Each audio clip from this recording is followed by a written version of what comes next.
Hello everyone and welcome to my channel, RPG Retro Reviews. This is where I, Captain Courageous, review old school modules and games and evaluate how you might adapt them for your campaign. In my last video, I reviewed the old school revival game, Basic Fantasy, and the feedback from that review has been very positive.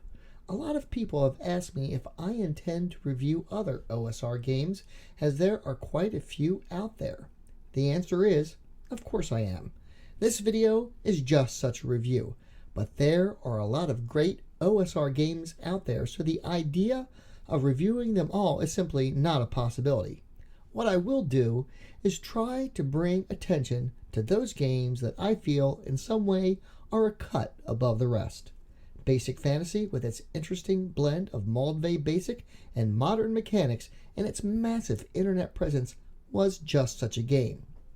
In this video, I'm going to try and bring some attention to what I consider a real OSR classic, and that is Blueholme. For those uninitiated in the history of Dungeons & Dragons, this rule set appeal may not be readily apparent. So what I want to do is go over some of the history behind it and then delve into the rules itself.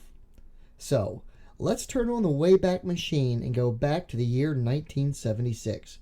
Dungeons & Dragons is an obscure game that has broken new ground and had a relatively high measure of success in the gaming community, and was looking to expand its presence into a wider base than just hardcore wargamers. To that end, the game's co-creator, Gary Gygax, was busy working on Advanced Dungeons & Dragons, but the full release of that game was still years away. Now, I covered this period in great detail with my review of the Holmes Basic Rule Set back in 2015, and you should definitely check it out. But let me take a moment to summarize. Basically, Gary needed an interim introduction product to D&D, and neurologist Dr. John Eric Holmes volunteered his services for just that task. The end result was a box set that many refer to as Holmes Basic. Essentially, this is a revamp and reorganization of the original D&D rules. This box set sold over 1 million copies, and many people found their way to D&D through this rule set. The appeal is certainly easy to understand. The rules were simple, the flow of play is streamlined in quite a few places, and it has the greatest sample dungeon ever, the Tower of Xenopus. Most importantly, this rule set is the nexus where original D&D, Advanced Dungeons & Dragons, and Basic D&D all mingle in a single document. Now, let's move forward to the year 2013. Game designer Michael Thomas began what he thought was a simple errata sheet for Holmes Basic that ballooned into a full reorganization of the rules and OGL treatment that ultimately became Blueholme The Prentice Rules. I've had the opportunity to speak with Michael on emails, and he was more than happy to share the backstory with me. Michael's interest in the Holmes rules stemmed from his reading of the good doctor's works, specifically the article Confessions of a Dungeon Master, an article published in Psychology Today in 1980, Holmes' book Fantasy Role-Playing Games, and works of fiction featured in Dragon Magazine and the book Maze of Peril.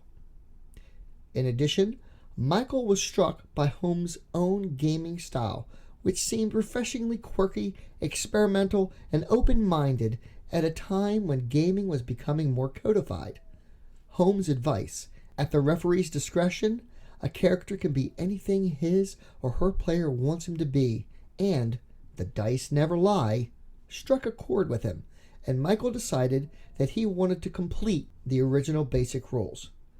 While others had tackled this idea before, more commonly known as the Meepo expansion, which took characters to level 9, Michael wanted to not only extrapolate out to level 20, but fill in the blanks with more classes, more magic items, and more spells. To this end, he began work on the Blueholme Complete rules, but the sheer amount of labor involved, putting together the classes and requisite information, simply became too large a task for a single project, and he scaled back to what has become the Journeymanne Rules.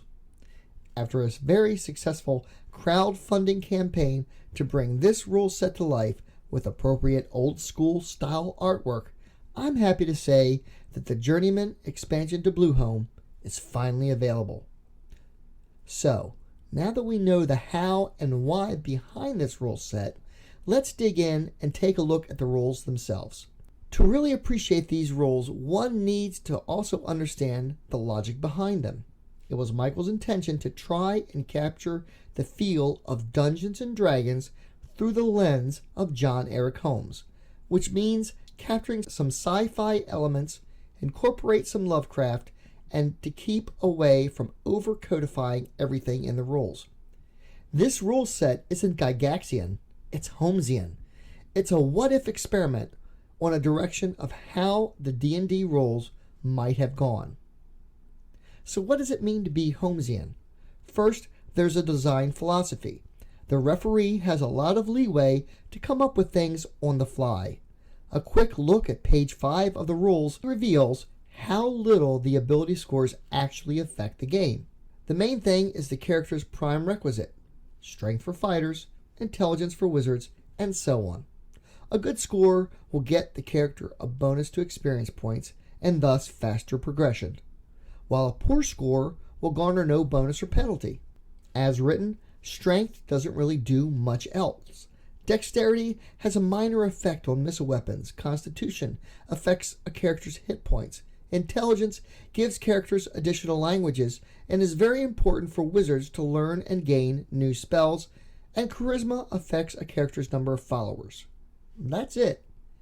Now, it's important to note that Holmes originally drew heavily from the original set of rules. His rule set was a reorganization of those rules, and these modifiers come directly from there.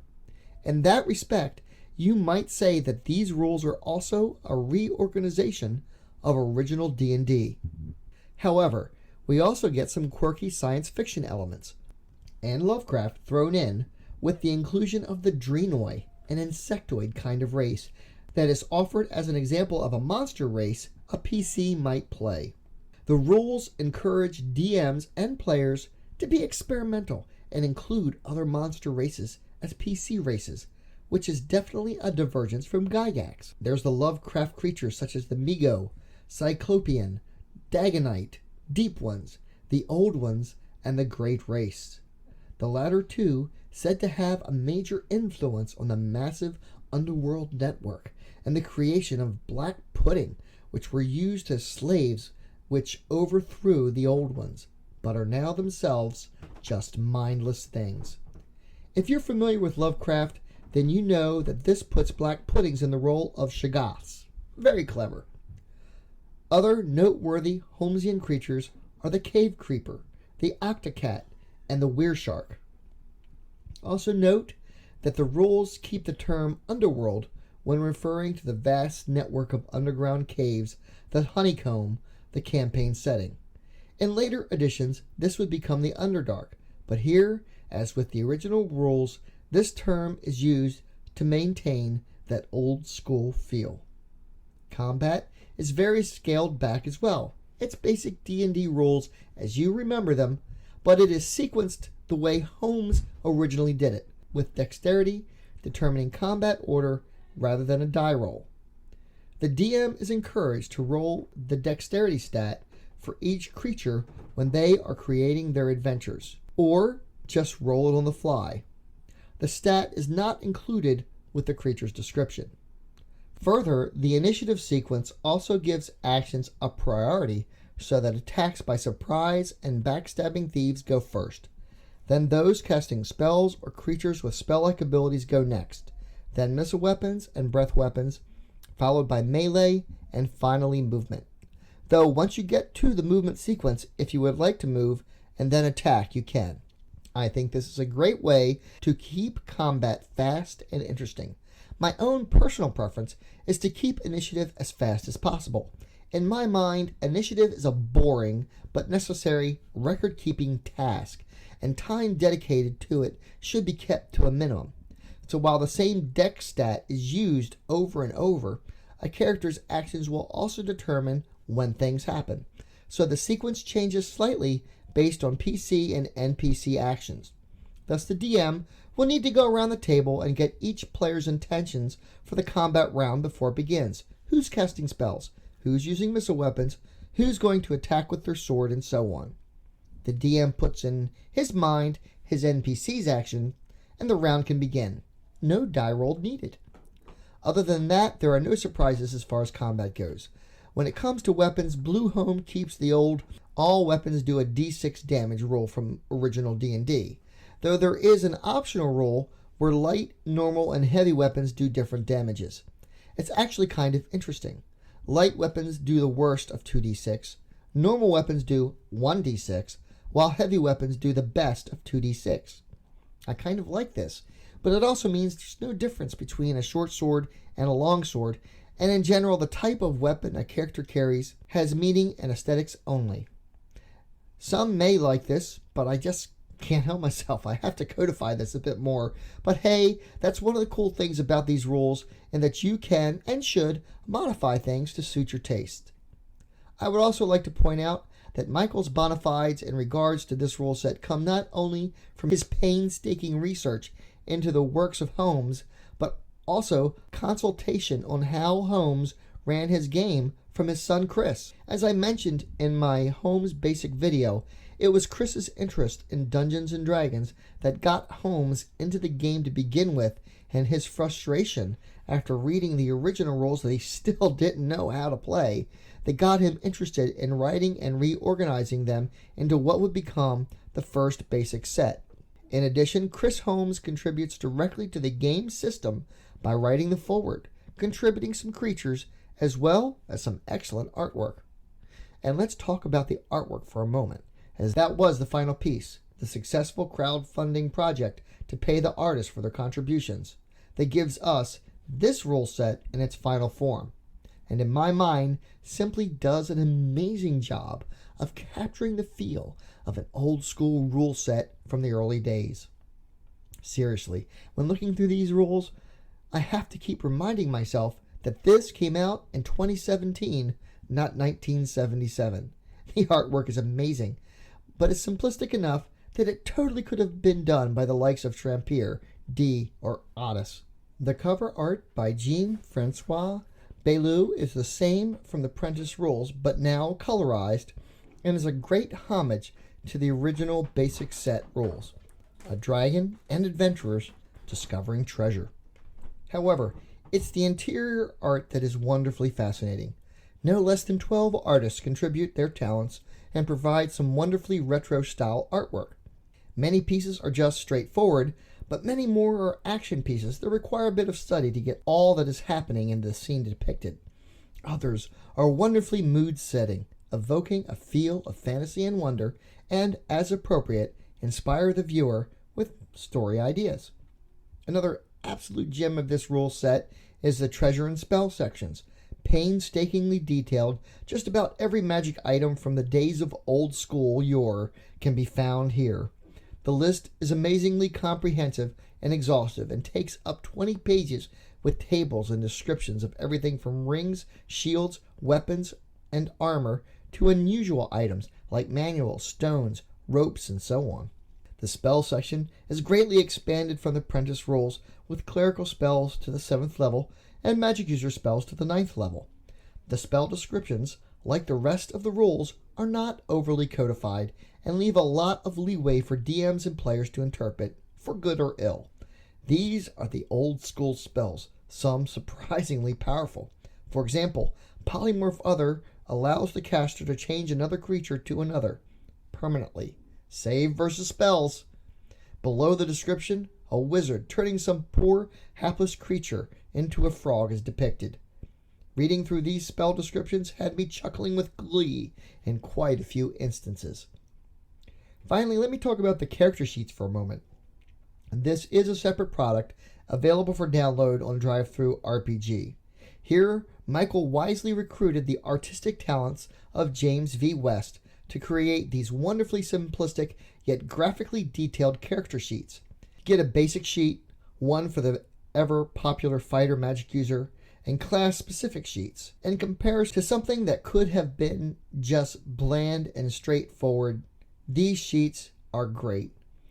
They carry that old school feel forward, and get this, they are only 99 cents on DriveThruRPG right now. Wow! The rules themselves are only $9.99, and in December, the print-on-demand options will become available. If you are a fan of the old school Renaissance and enjoy simple rule systems not bogged down in overcodification, you will definitely want to check this out. I really can't remember when a rule set has captured my imagination so that I just wanted to read it from cover to cover, and in my humble opinion, what Michael Thomas has done here is not only provide a wonderfully stylized retro clone in the Holmesian style of Dungeons & Dragons, but really provided a gift to the OSR community, and it should not be overlooked.